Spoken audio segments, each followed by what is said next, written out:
Hi everyone, this is Polly from Polly's Pretties coming at you today with a DIY heart-shaped mini scrapbook album.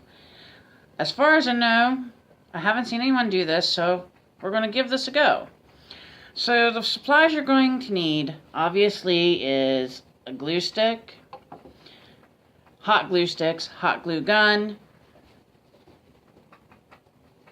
wet glue. I'm using Aleene's Clear Gel Tacky Glue. And you will need your favorite cereal boxes.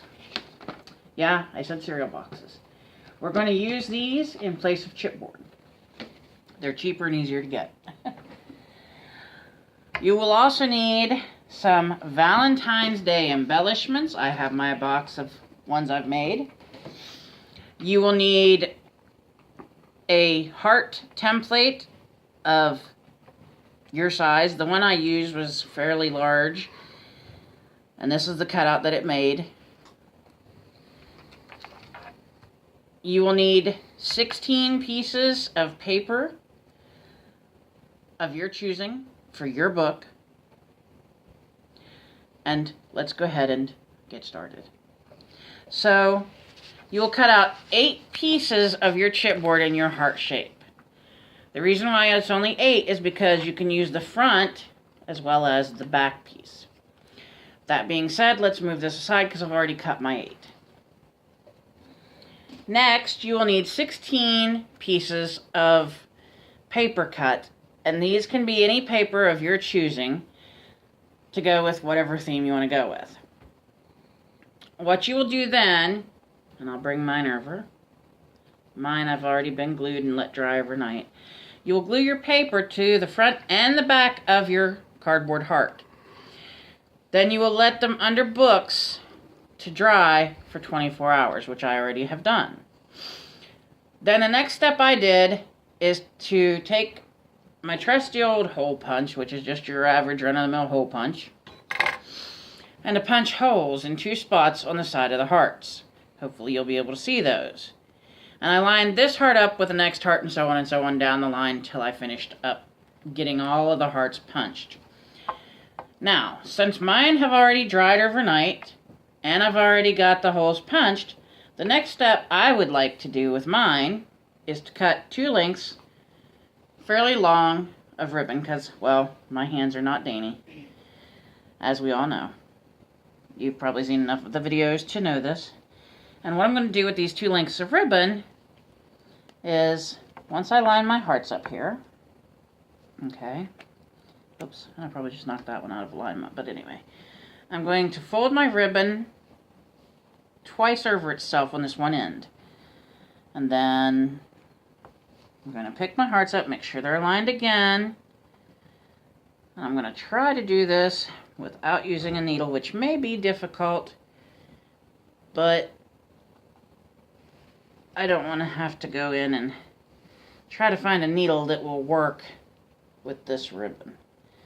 So, once you get it lined up, you're going to pull it so it's evenly laced along that one ribbon there. And then what I'm going to do, since I'm using a very sheer ribbon, which I wanted to do because I thought it was really pretty, is you bring it in, leaving a bit of room to move, because you don't want it super tight. Remember, it's supposed to be a book, and we want to be able to move the pages. Now, I'm going to tie, hopefully a bow if I can get this to work with me, and make it small enough. Yes, it would probably be better if I had smaller hands for this, but I wasn't blessed with little hands, so we will do what we can and work with that. So after you get your bows tied, one on each, okay, is that going to give me enough room to wiggle? Yeah, that does. Alright, so I'm going to leave my strings on this one and move them up out of my way. I'm going to grab my second length of ribbon, and again, fold it twice over itself here. Once just in half, and then the next time in half again. I'm going to line my book pages all up again. I'm coming from the back to the front, but it's your choice on how you run your ribbon. For mine, it's not really going to matter once they're tied and done. Well, if I can get this piece up through there, it'd be great. There we go. Alright, same thing with the second one. Get it up through and then bring them to where they match. You know, you don't want one piece longer than the other one. Okay, again, move that out of the way. Tie it, not super loose, but loose enough that the book pages can move. Okay. And I figured this would be one of my most time-consuming pieces, is because, like, I don't have a bow maker, plus it probably wouldn't work, and two, I don't have tiny, tiny little hands, so. Okay. Now that my bows are tied, all I'm going to do is find the right lengths for the right bow, of course. That would be very helpful here. Make sure they're tight, but also that they're not huge. I don't want a huge bow.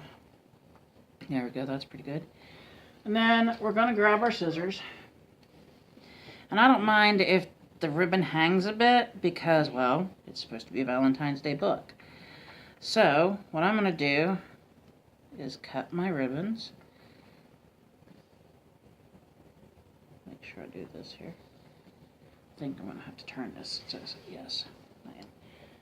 Move that ribbon aside. I'm not very good with this hand. There we go. First ribbon is now cut. Then we'll move down and we'll cut the second ribbon, whoops, the same way. Just leave a little length and then cut. And now bring my second one over and there we go, and cut. Now we have our bow tied, our book, tied together, so that it is taken care of as far as that goes. And then here's how it looks at the point we are at now. See, it still comes down like this if they needed to, but you can also open the pages. Now I've chose the same color of paper for the front and for the back cover. And then as you go through the book with me, you will also see that it repeats in the book. It was just how I decided to do it because I like these certain pieces of paper. I also don't know if I'll need these, but I decided to make smaller versions of, a few of the hearts in the book with the paper, and then one from a die cutter that I have, and not die cutter, a hand punch. That being said, we're going to go ahead and we're going to try to decipher what we want to do with our book next. I mean, decorating is obviously the next step, but do I want to put it on the front cover? Do I want to put it on the inside?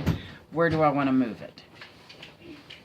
So, with this being said, and our first stages of our little book started, we're going to pause here, and I will come back at you with the second part of this DIY in a little bit. Until then, I hope you're having a brilliant Sunday. Bye-bye.